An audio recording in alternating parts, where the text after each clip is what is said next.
Sir, we've got a shootout under the ice. I told Sixth Fleet you want a hunter-killer.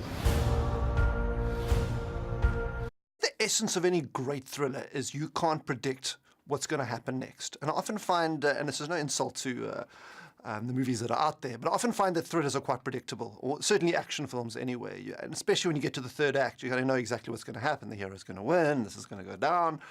And in this script, I was genuinely thrilled all the way through. I genuinely didn't know what was going to happen next. And it had great characters. It had a very topical setting, a war between Russia and America, which I hope doesn't look imminent at the moment, but there's certainly rumblings in that direction. So I thought it was topical, I thought it was exciting, great characters. I'm a big fan of Gerard Butler, who was attached to the film. And so I really wanted to do it from the moment I read it. We need a local navigator. I risked my men, I risked my ship. Because it was the right thing to do. This is about our future. You associate Jerry with playing a lot of big action heroes, and in this he plays a submarine captain, and so he's confined into the space of the submarine. He's still the action guy who makes it all happen, but he does it from a position of authority rather than the guy out there pulling the trigger.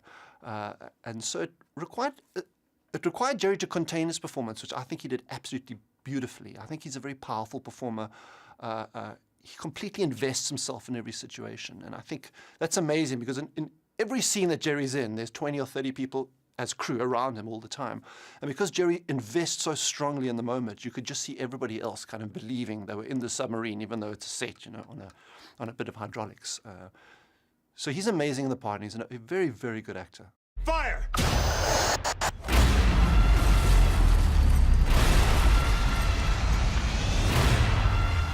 Did we just start a war?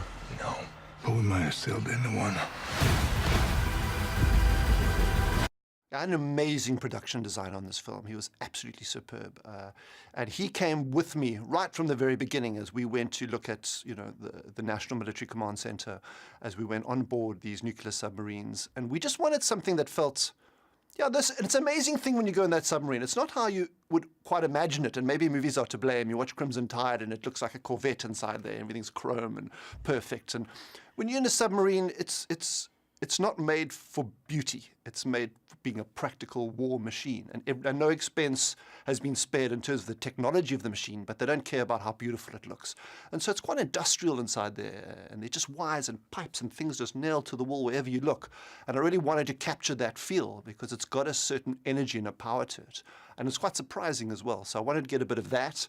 And then I wanted to echo that through, and we saw the Russian, there's a lot of Russian ships. There's a huge destroyer that we see, and those Russian ships were built in the 80s, you know, and they don't quite look like the high-tech ships you might imagine, and yet they have this nuclear capability, and they have the latest ballistic missiles on board.